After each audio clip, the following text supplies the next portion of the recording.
Assalamualaikum warahmatullahi wabarakatuh.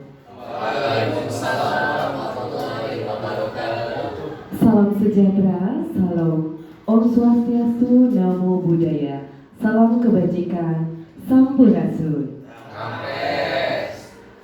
Selamat siang kami ucapkan kepada yang terhormat Bapak Kepala Bidang Kurikulum SMP Negeri 2 Kuningan, kepada para Bapak Ibu audiens sekalian yang telah hadir pada acara diseminasi program pembelajaran PJOK berbasis proyek. Pada hari ini, pertama-tama marilah kita panjatkan puji dan syukur kehadirat Allah Subhanahu wa Ta'ala, karena atas perkenannya kita dapat berkumpul bersama di ruangan yang hangat ini untuk menghadiri diseminasi karya ilmiah dari program pembelajaran PJOK berbasis proyek ini. Sholawat dan salam semoga tetap tercurah limpahkan kepada junjungan kita Nabi besar Muhammad Sallallahu Alaihi Wasallam, kepada para keluarganya, sahabatnya, dan mudah-mudahan kepada kita kalian selaku umatnya sampai yaumil kiamat. Amin. Bapak Ibu sekalian, sebelum memulai acara kali ini, marilah kita bersama-sama untuk membacakan Bismillahirrahmanirrahim agar acara dapat berjalan dengan lancar. Bismillahirrahmanirrahim. Selanjutnya, marilah kita simak bersama sambutan dari Kepala Bidang Kurikulum SMP Negeri 2 Kuningan. Kepada Bapak Ade, kami silakan.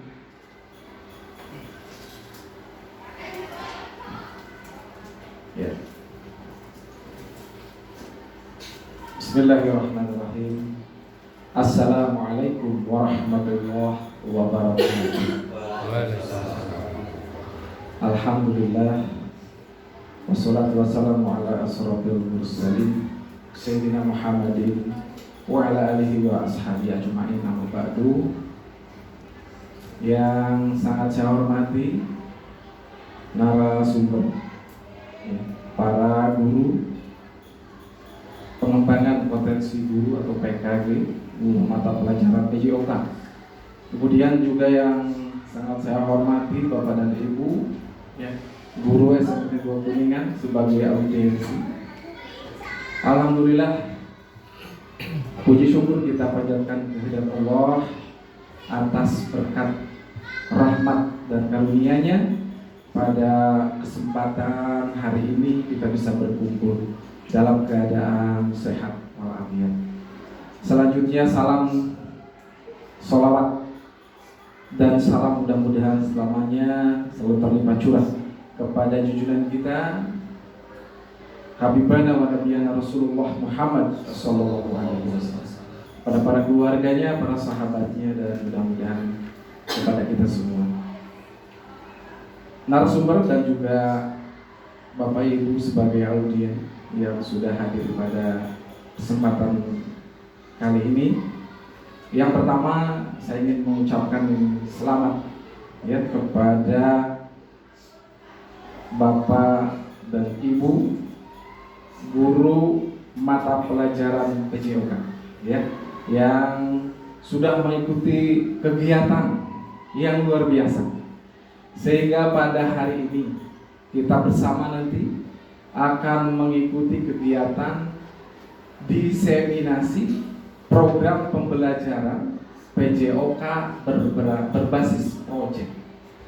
Mudah-mudahan kegiatan ini menambah memberikan manfaat khususnya untuk guru mata pelajaran PJOK dan umumnya untuk semua guru SMP Negeri 2 Kuningan dari berbagai mata pelajaran, sehingga ini menambahkan sebuah wawasan ilmu yang sangat baik guna nantinya kita untuk mengembangkan pembelajaran pada pembelajaran yang masing-masing kita ampuh.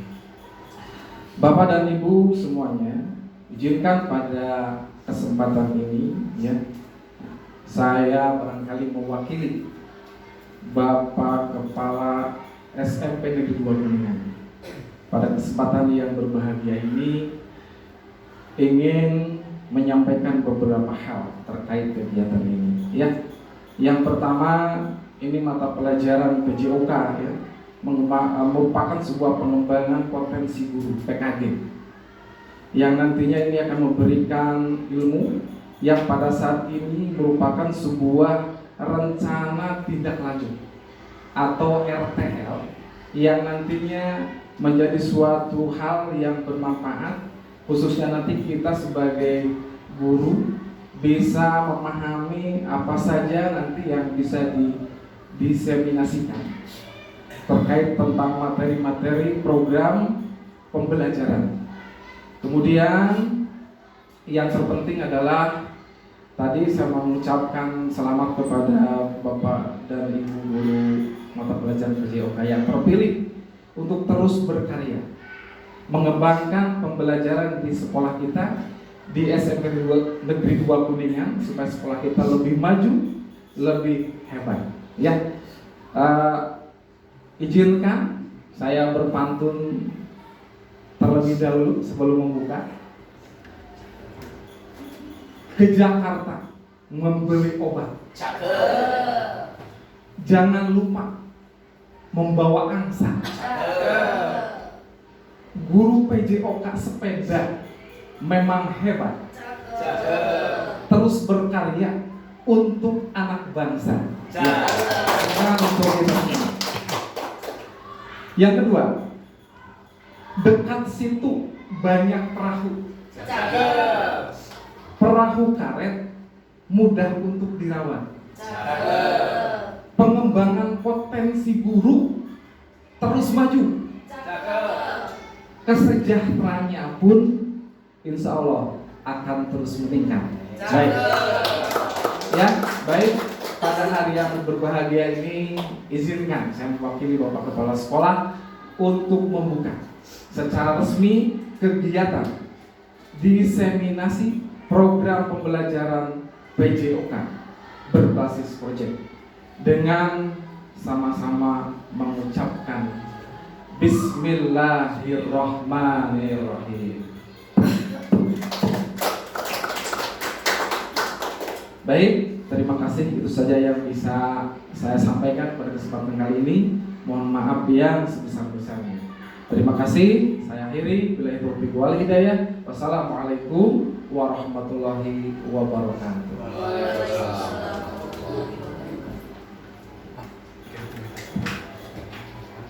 Terima kasih kami ucapkan kepada Wakil Kepala Sekolah Bidang Kurikulum yang telah memberikan sambutannya. Untuk selanjutnya adalah acara inti. Dalam acara inti terdapat beberapa rangkaian acara termasuk pemaparan materi dan juga diskusi serta tanya jawab. Untuk acara yang pertama akan dimulai pemaparan yang akan disampaikan oleh narasumber kita kepada Bapak Muhammad Faisal Al-Gatama, kami silakan. Terima kasih kepada moderator. Baik, Assalamualaikum warahmatullahi wabarakatuh. Apa kabarnya hari ini?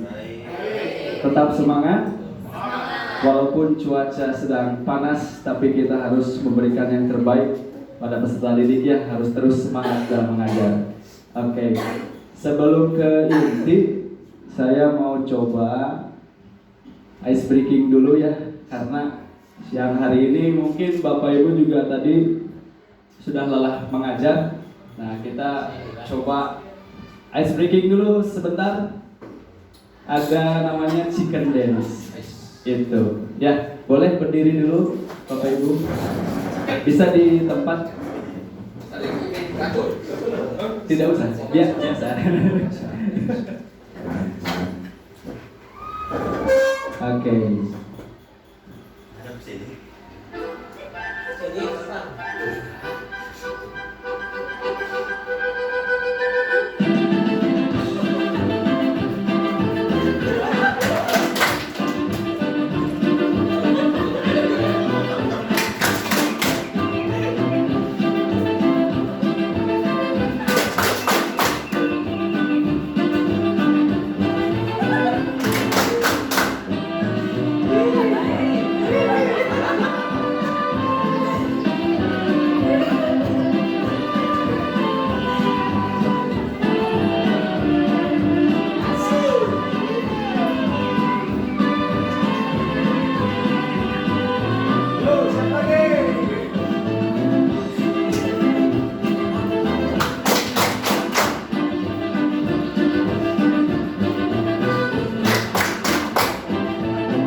terima kasih. Wah, luar biasa, semangat sekali.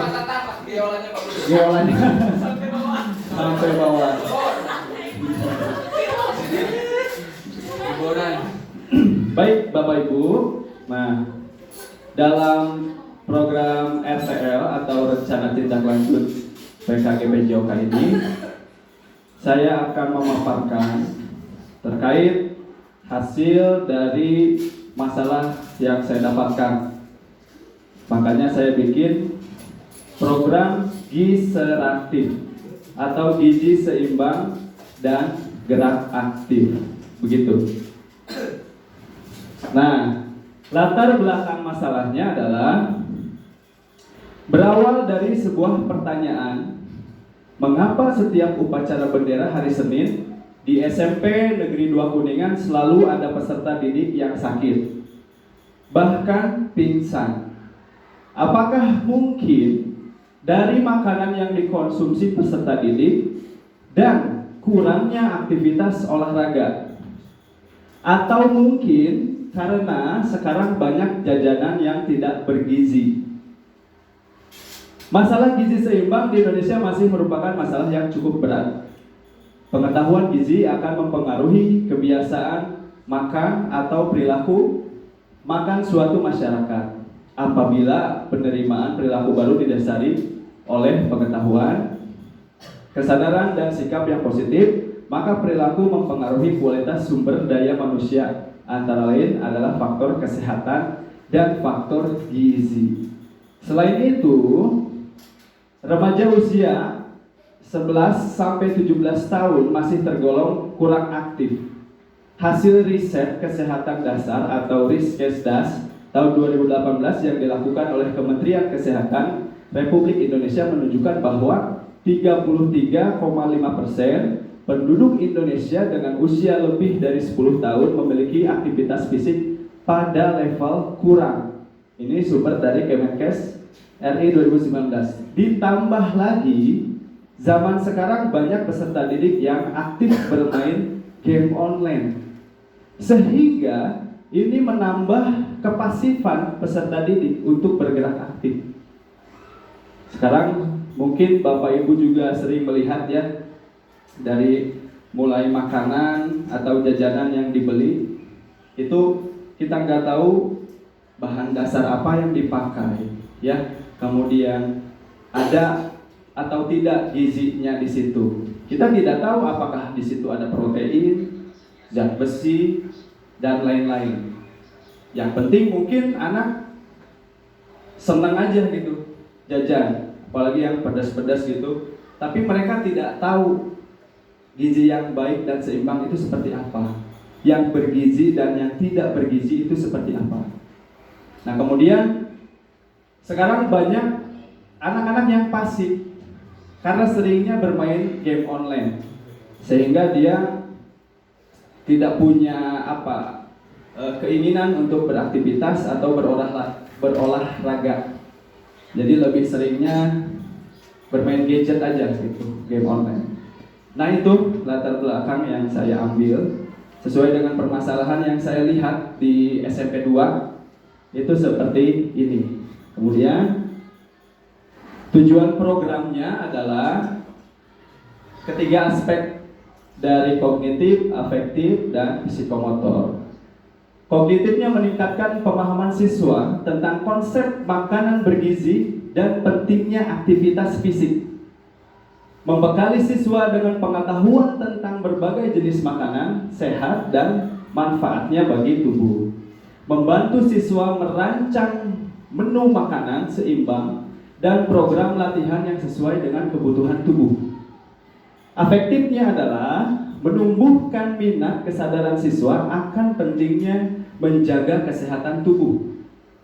Membentuk sikap positif terhadap pola hidup sehat dan meningkatkan motivasi siswa untuk melakukan aktivitas fisik secara teratur.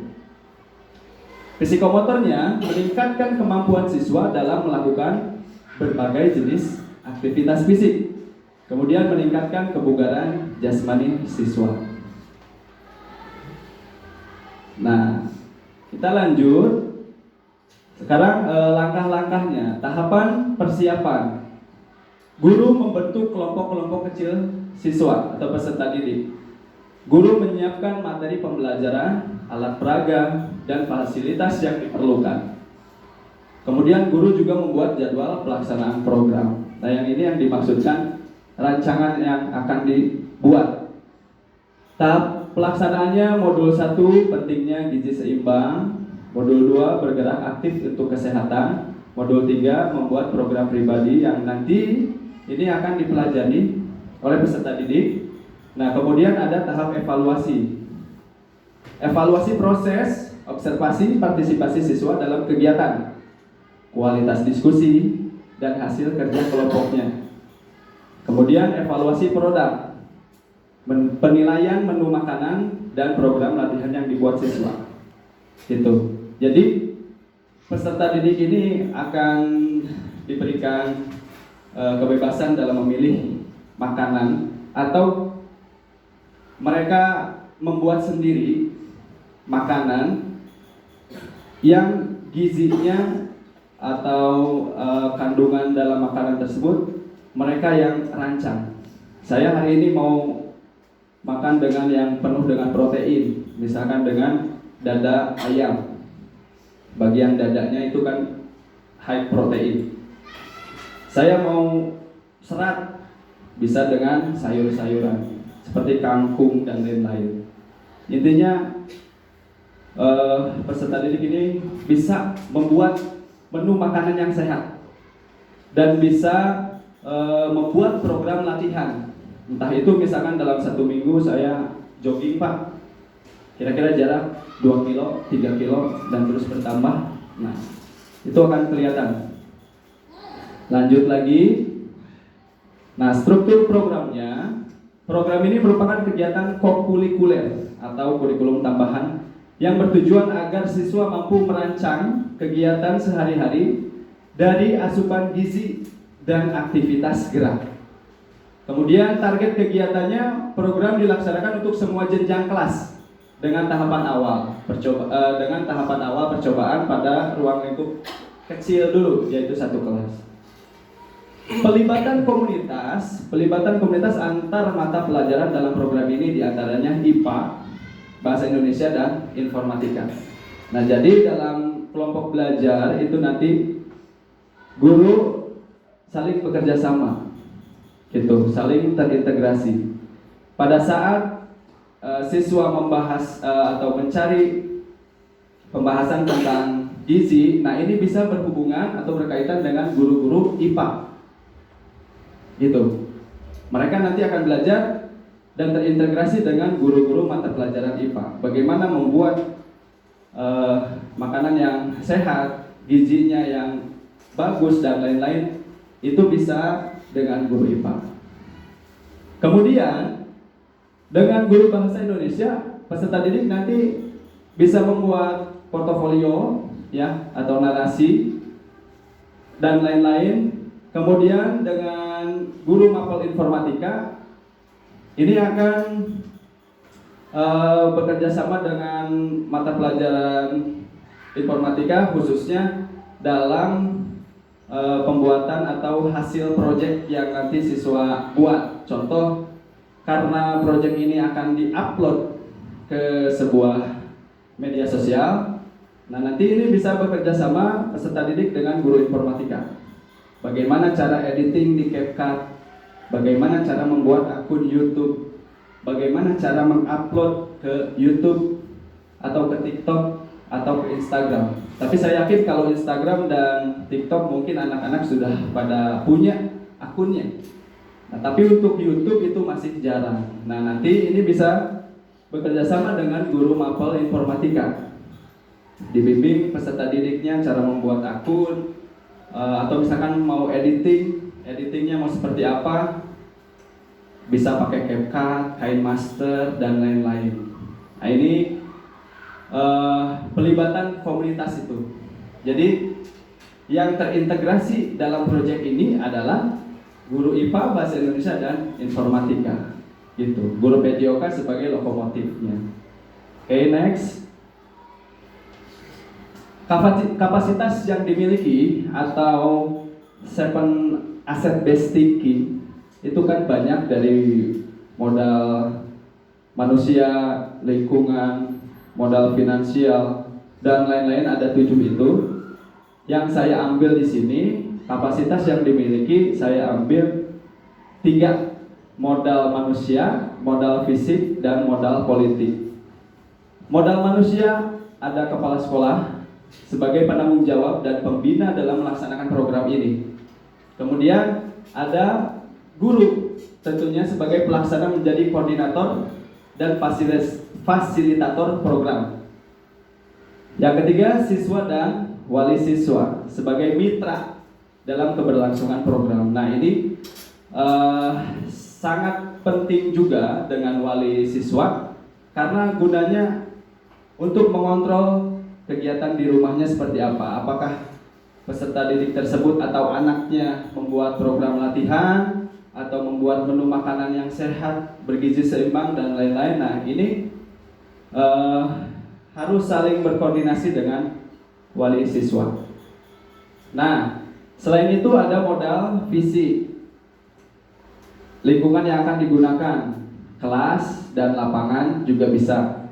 Kemudian ada modal politik. Nah, ini saya masukkan dinas kesehatan, dan ini kita bisa terintegrasi dan kita bisa saling kerjasama, tidak hanya dengan guru mapel IPA saja, tapi kita juga bisa mendatangkan dari dinas kesehatan, memberikan sosialisasi kepada peserta didik bagaimana merancang makanan yang sehat dan bergizi seimbang itu, mengedukasi peserta didik supaya tahu, ya minimal tahu anak-anak mana nih makanan yang sehat dan makanan yang tidak sehat, atau makanan yang bergizi dan yang tidak bergizi.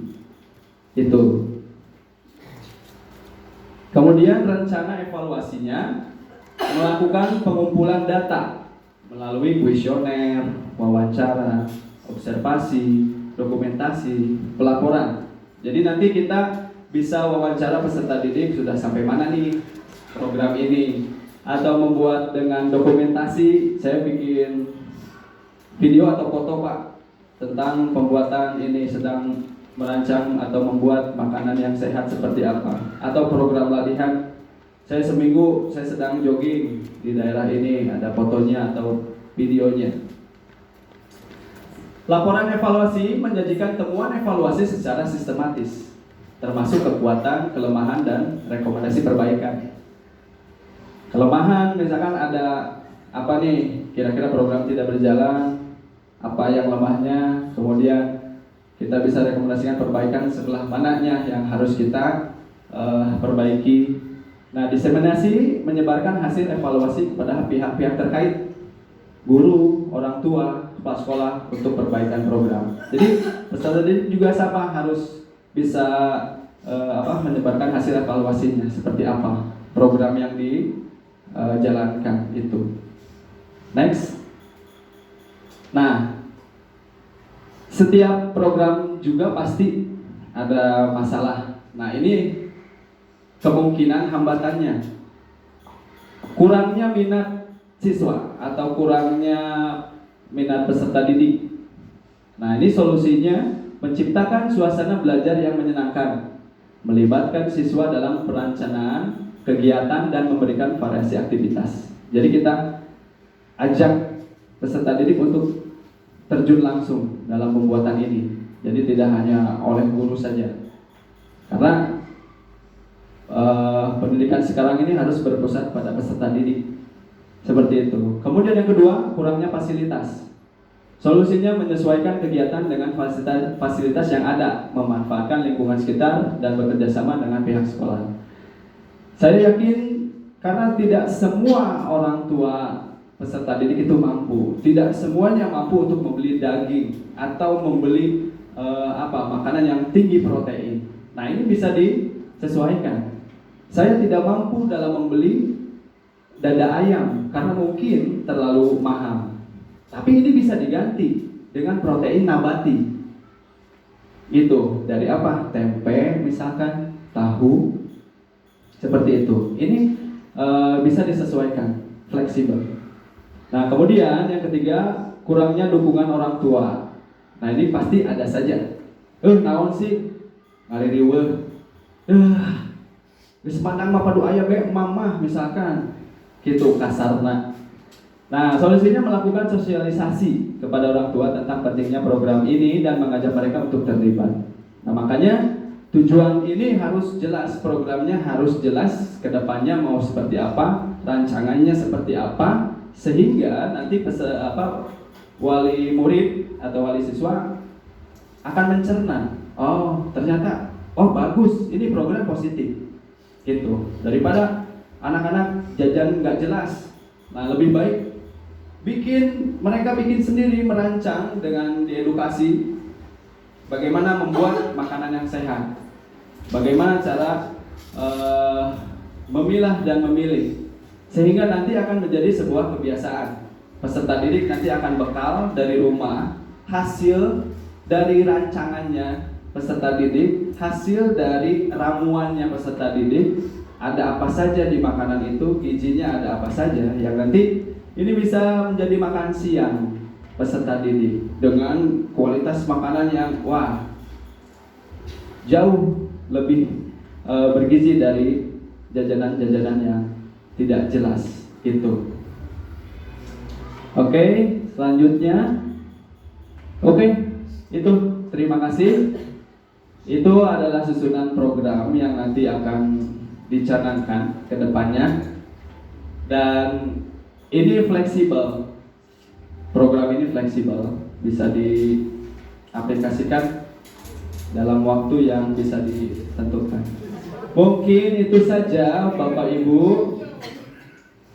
Terima kasih atas perhatiannya, terima kasih atas waktunya. Saya kembalikan kepada moderator. Boleh, Bapak narasumber boleh ditunggu sebentar. Untuk sekarang kita akan ke sesi tanya jawab, begitu ya Pak ya. Tadi narasumber sudah menjelaskan begitu cukup dipahami, tapi barangkali Bapak Ibu di sini atau audiens ingin memberikan sebuah pertanyaan atau pemaparan, barangkali nanti kita bisa buka untuk sesi tanya jawab pada sekarang ini. Silakan, barangkali Bapak Ibu di sini ada yang ingin bertanya terkait diseminasi atau pemaparan dari narasumber kita, Bapak Muhammad Faisal Al-Gatama. Boleh, silakan Bapak atau Ibu. Ya, silakan. Terima kasih. Assalamualaikum warahmatullahi wabarakatuh. Waalaikumsalam warahmatullahi wabarakatuh. Menarik sekali tadi programnya tentang gizi seimbang dan gerak aktif, atau saya kasih nama diseraktif. Yang menarik tadi yang disampaikan pemaparannya, saya kira bisa memahami, dan itu menjadi sebuah awal barangkali ya di kita untuk dalam program kesehatan. Apalagi di kita ada program Adiwiyata yang barangkali sinkron dengan program ini ke depan, barangkali dari segi pengadaan makanan sebagainya lah. Yang di sini kalau saya tangkap itu siswa mengatur sendiri pola makan yang sudah ditentukan dengan ukuran gizinya gitu ya. Dan ini juga nanti mungkin sinkron dengan program pemerintah. Cuma ini jadi pertanyaan, apakah program ini nanti kalau program pemerintah jalan di Januari nanti gitu, kalau sekarang itu kan jadi persiapan dengan adanya makan gratis gitu ya. Nah itu kan kita tadi bentuknya adalah mengolah sendiri gitu. Nah sementara makan gratis kan disiapkan dari sekolah. Nah itu dari segi program ini penggalian pengetahuan siswanya tentang gizi ini apakah diinformasikan dengan tadi kaitan dengan kandungan gizi dan gizinya sebetulnya takarannya lebih tepat. Kalau programnya tadi fleksibel ya, ya mungkin sesuai dengan kondisi kan begitu. Nah bagaimana nanti kalau ada program yang dari jadi sinkronnya nih. Ya kita siap-siap aja barangkali karena program kegiatan juga kan nanti juga akan menyikapi ini seperti apa kan gitu. Kalau dari kita mungkin kalau kegiatan mungkin bisa saja terlaksana gitu ya, siswa siapa lagi. Nah kaitan dengan apa namanya program pemerintah yang akan ke SDA gitu. Terus ini juga sinkron dengan program pemerintah juga kaitan dengan 7 kebiasaan nanti yang akan diberikan bulan depan mulai meskipun hanya beberapa poin gitu. Tentang salah satunya adalah membiasakan makan bergizi kan gitu. Untuk langkah-langkah awal seperti apa? Sudah mungkin Ya. saya. Terima kasih. Baik. Assalamualaikum. Waalaikumsalam warahmatullahi wabarakatuh. Terima kasih Pak, pertanyaannya sangat bagus sekali. Ya memang program pemerintah ini kan nanti ya akan dilaksanakan. Tapi saya juga belum tahu pasti bagaimana realisasinya di sekolah. Apakah memang makanan ini berbentuk paketan yang nanti dikirimkan atau memang sekolah yang akan menyediakan. Nah, kalau misalkan ternyata ini makanan paketan, nah ini tidak akan menjadi masalah menurut saya. Tetap program ini bisa berjalan di luar makan gratis itu. Toh makan ini juga tidak harus pada saat dibawa ke sekolah saja, tapi setidaknya dia bisa mengaplikasikan dalam kesehariannya gitu. Nah tadi kan tetap ada bentuknya laporan gitu. Anak-anak bisa melaporkan makanan yang telah dimakan atau makanan yang telah dirancang. Itu kan bisa. Nanti makan mau di rumah mau dimanapun itu tidak akan menjadi masalah. Karena tadi balik lagi, kalau misalkan nanti program pemerintah berjalan siang hari atau jam 12 itu ada program makan gratis, anak-anak tetap membuat program ini di luar jam itu atau diaplikasikannya di luar jam sekolah juga tidak apa-apa gitu. Nanti bisa dilaporkan dengan hasil kegiatannya. Mungkin seperti itu. Untuk yang kedua seperti apa Pak tadi? Cuma ini aja. Oh, ya. Aja. Ya. Program pemerintah yang 7 kebiasaan. Ya. Yang akan mulai. Nah, berarti kan tadi nyambung berarti ya. Ada tambah modal berarti ya. Modal lingkungan mungkin. Ya. Lingkungan yang nanti kalau program itu jalan lingkungan sekitar ya misalnya sekolah nanti ngedraw dan sebagainya. oh iya. Nah, yang tiga modal tadi kan ada politik, ada Iya. usia gitu ya. Dan lingkungan. Nah, ya terima kasih Pak. Kemudian sedikit tadi Pak mungkin ya belum selesai lanjutannya. Kalaupun memang misalkan makanan ini diserahkan kepada pihak sekolah, mau seperti apa konsepnya, mau dibentuk seperti apa. Nah ini kita bisa mengintegrasikan dengan peserta didik. Bagaimana pembelajaran yang sudah dipelajari terkait dengan gizi apa tadi teh? Gizi seimbang ya, yang nanti bisa diikut sertakan gitu dalam membuat makanan siang misalnya seperti itu. Mungkin itu semoga tidak puas karena kalau puas cukup sampai di sini, tetapi kita harus terus banyak bertanya, tidak apa-apa, justru seperti itu. Terima kasih Pak Nono. Ya, ya silakan ada lagi. Memberikan Siapa dulu nih? terkait ini. Oh boleh, boleh. Silakan. Mau pakai mic biar jelas? Suara saya agak lantang. Gak apa-apa. Ini aja berapa? Ini perlu. Kenanya nih. Tes Bismillahirrahmanirrahim. Assalamualaikum warahmatullahi wabarakatuh. Terima kasih kepada Pak narasumber Pak Muhammad Faisal. Saya izin memberikan masukan terkait pertanyaan dari Pak Haji Nono. Tadi kan terkait makan gratis berhubungan dengan program yang dari Pak Faisal tentang digesek disertif ya gizi itu. Menurut pandangan saya Pak ya, tadi untuk makan gratis sama yang program Pak Faisal yang sudah direncanakan itu dua program yang berbeda menurut saya. Karena tadi jelas Pak Faisal sudah menjelaskan bahwa program gizi ini itu masuk ke kategori kokurikuler di luar kurikulum. Nah, di bidang kurikulum di luar kurikulum. Jadi program ini kenapa bisa muncul tadi di awal atau di latar belakangi karena Pak Faisal melihat setiap hari Senin itu banyak anak-anak yang pingsan sakit saat upacara.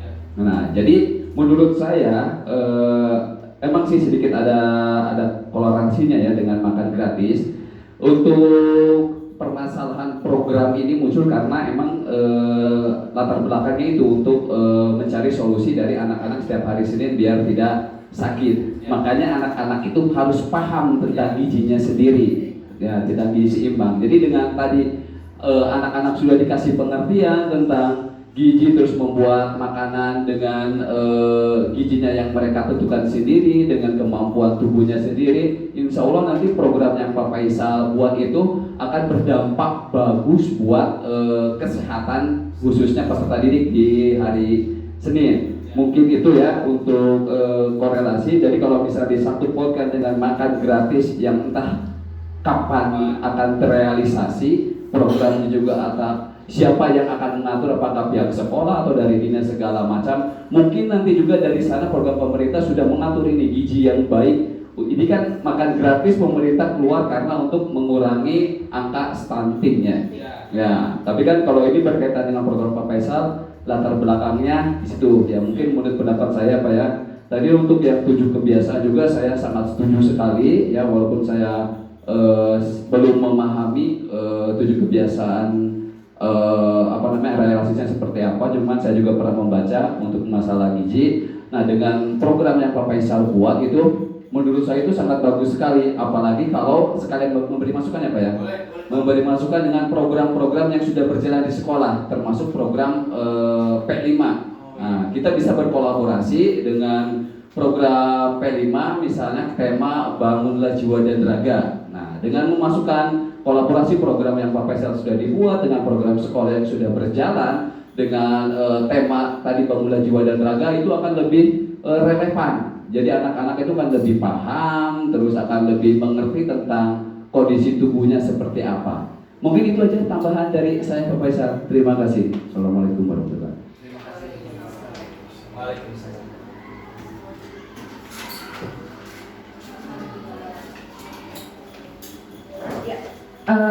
Itu saja. Mungkin Pak Faisal ada tambahan kembali atau ada penutup sudah? Mungkin saya akan memberikan tanggapan pada Pak Ferry. Sebelumnya terima kasih. Ya, saya sangat terima masukannya. Saya berterima kasih sekali karena masukan ini luar biasa hebat. Dan mudah-mudahan ini bisa sesuai dengan apa yang kita rencanakan nanti ke depannya terkait program disruptif ini gitu. Terima kasih masukannya Pak Ferry itu. Oke, mungkin untuk acaranya sudah selesai ya. Bisa kita simpulkan ya Bapak Faisal bahwa Giseratif ini yang dibawakan program oleh Pak Faisal ini adalah di luar daripada mungkin nanti makan gratis dan juga kurikulum yang ada di sekolah, namun ini bisa kita terapkan di luar program sekolah juga ya, untuk disosialisasikan kepada orang tua, lingkungan bahwa gizi seimbang itu sangat berpenting dan berpengaruh kepada perkembangan si peserta didik itu sendiri. Baik Bapak Ibu sekalian, terima kasih banyak atas waktu dan kesempatannya yang telah hadir untuk mendengarkan dan menyaksikan bersama-sama diseminasi dari Pak Faisal terkait dengan Giseratifnya. Terima kasih juga saya sampaikan kepada narasumber. Luar biasa sekali, ilmunya sangat bermanfaat bagi kita semua ya. Semoga bisa terrealisasikan dengan segera dan bisa kita laksanakan program ini di Sekolah SMP Negeri 2 Kuningan tercinta ini. Untuk menutup acara kali ini, mari kita mengucapkan hamdalah bersama-sama. Alhamdulillahirobbilalamin. Sekali lagi saya sebagai MC untuk acara kali ini mengucapkan terima kasih banyak dan mohon maaf atas segala kekurangan. Saya tutup dengan billahi taufiq wal hidayah. Wassalamualaikum warahmatullahi wabarakatuh. Mohon beri tepuk tangan untuk narasumber kita kali ini. Terima kasih banyak.